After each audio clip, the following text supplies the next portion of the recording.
I hate dealing with frozen chicken waterers, but over time I've learned some tricks, and depending on the climate that you're in, this could be really helpful to you.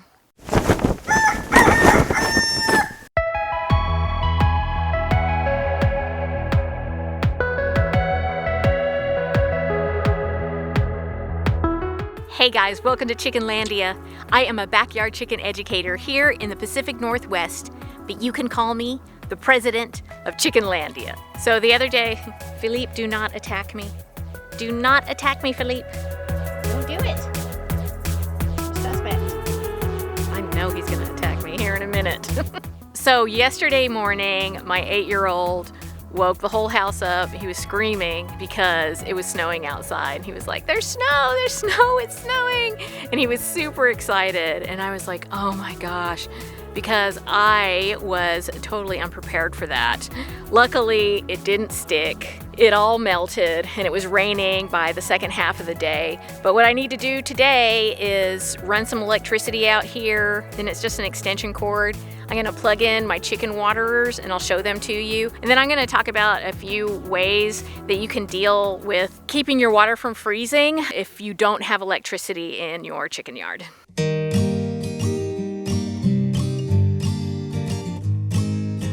These are just like dog waterers, and they work really great for me. And the reason I use these instead of like a heated water that's made specifically for chickens is because I have ducks, and my ducks need enough water to stick their whole face in it, even when it's so cold that the water is frozen. That's why I get these. I need to take the sticker off of this.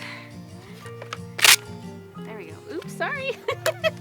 I just freaked out one of my chickens. I'm sorry. So that's why I use these. I really like them, and they're cheap too. Like some of the heated chicken waterers, they're pretty expensive. So I like these, and sometimes you can find them used or free. So just remember that if you're struggling to afford some of this stuff, because it does add up after a while. And then I also use a smaller one to put their fermented feed in. But I actually might put it in the big one this year because I have way more chickens than I did last year.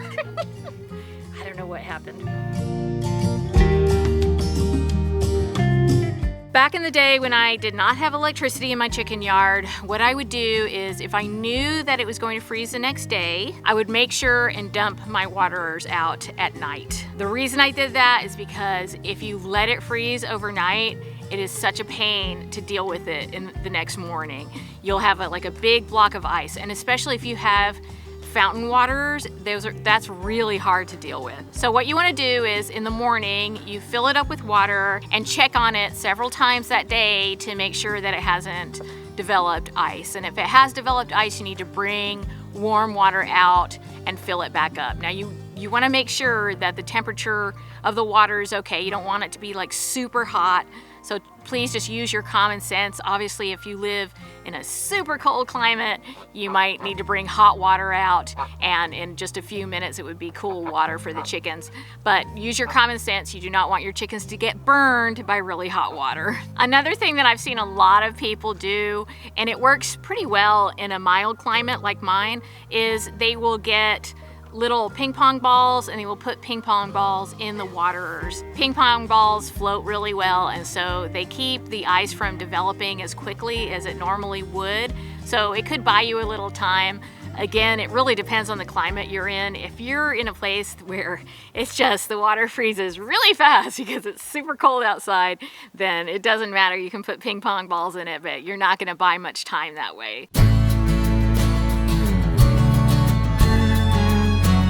Another thing that people will do, because salt water freezes slower than fresh water, is they will get a water bottle, just like a clear plastic water bottle. They'll put about a fourth to a half of a cup of salt in it and then fill that up with water. You want to close it really well. You do not want salt getting into your chicken's water. That would be really bad. Chickens should not be drinking salt water. So make sure it's closed really tight. And then you can immerse that in your water, and it should take a little bit longer for it to reach the point of freezing. So that can buy you a little bit of time too.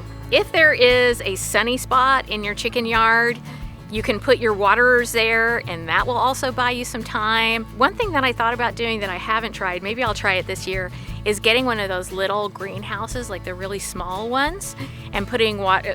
Obviously a chicken still needs to be able to get into it, but putting waterers in there, and that, you know, that will keep the water from freezing as quickly. But again, it really depends on where you live and how quickly it gets to freezing. Obviously, the colder the climate that you're in, the less likely that these things are gonna make sense for you. Some people will keep waterers in their coop to keep them from freezing because, believe it or not, it's about 10 degrees warmer in the coop than it is outside of the coop. But I actually do not recommend this because there are reasons why you don't want to keep your water inside your coop. I talk about that and more in this video right here. It's all about keeping your chickens alive in winter. And of course, it's 100% friendly backyard chickens, education, and entertainment. And I know you're gonna love it.